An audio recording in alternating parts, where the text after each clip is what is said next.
Now, here's the MLB Bro TV show, the best from MLBBro.com with Rob Parker. Let's go. Sponsored by Hidden Soul.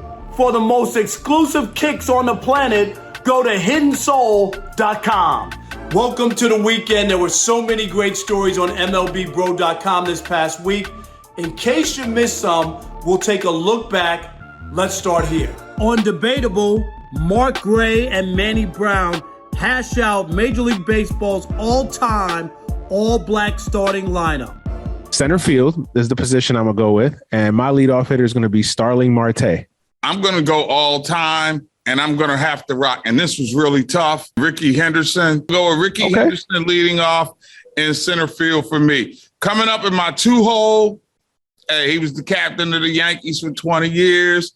He won 5 World Series championships. He was the dean of a great era in Yankee history. Got to go with Derek Jeter, shortstop, bro.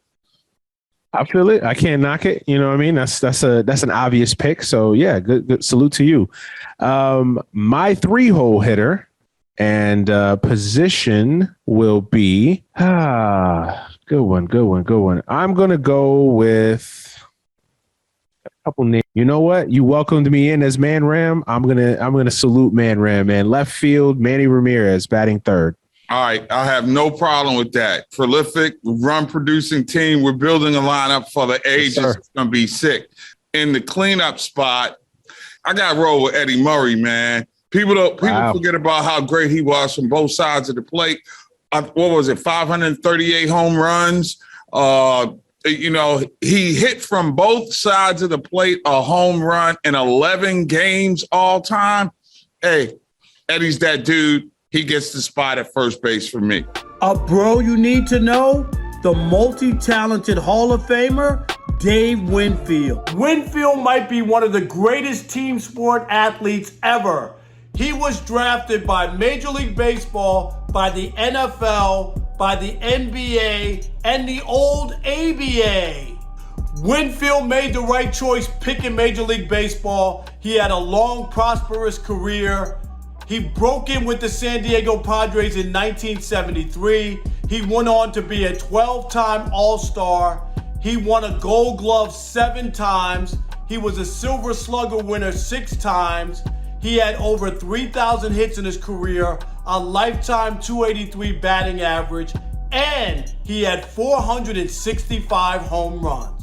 In 1981, Dave Winfield became the highest paid player in Major League Baseball when Yankees owner George Steinbrenner signed him to a 10-year, $23 million contract. Winfield left the Bronx and played for a couple of other teams, including the 1992 Toronto Blue Jays.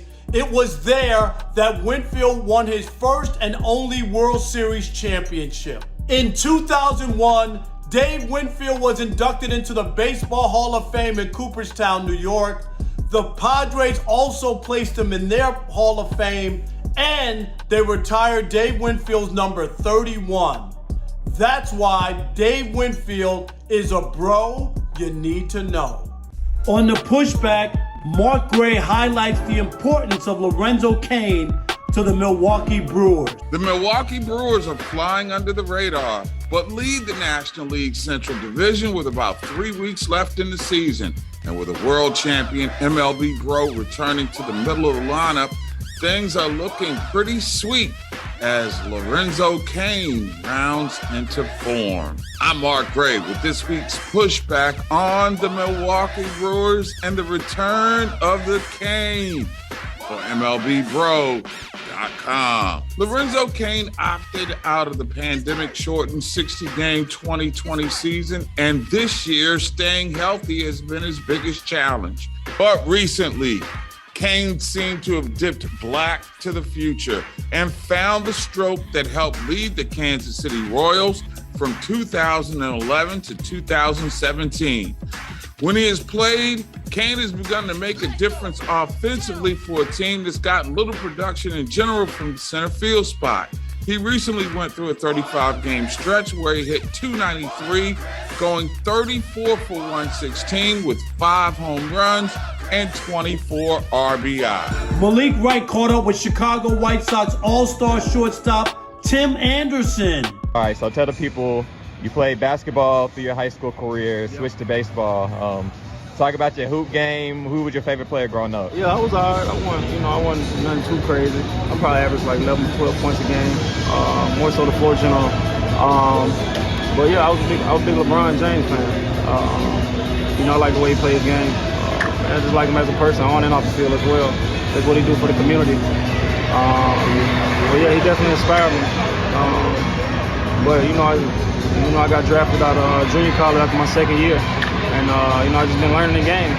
And I got called up at 16, and ever since then, bro, I just been trying to be consistent and continue to get better, every year. So that hip hop culture in Chicago is pretty different, and you're bringing that type of swag to baseball. Talk about your relationship with the city and how that's grown. Yeah, just being tapped in. I'm aware of what goes on in the city. I listen to a lot of music. I listen to a lot of Chicago, Atlanta artists. But just also being in tune of what's new, or what's being played. But also being me. Being 100% me when I step on the field as well. And not changing for anybody. Not changing anything. Not trying to fit in anywhere. Just more so just playing my game and playing the way I know how to play. And being me while doing it. This week's homeboy was Toronto Blue Jays All-Star second baseman Marcus Semien, who hit his 40th home run this week. Forget that Semien went 2 for 3 on Sunday and has hit in 4 of his last 5. It was Saturday that was the milestone when Marcus Semien hit his 40th home run of the year. Semien's first year with the Blue Jays has been special. And now with 13 games left in the regular season, Semien has a chance to set the all-time record for home runs by a second baseman. Davey Johnson hit 43 home runs in 1973. 4 more home runs by Semien before the season is over, and he is the all-time home run champ for second baseman. That's why Marcus Semien is this week's homeboy. And don't forget to subscribe to the MLB Bro Show podcast, The Mixtape with The Gambler, D-Grub, and Crit. It drops every Wednesday. That's our show for this week. I'm Rob Parker. We'll see you again next weekend. And all week long, check in on MLBBro.com for the best coverage of black and brown major leaguers.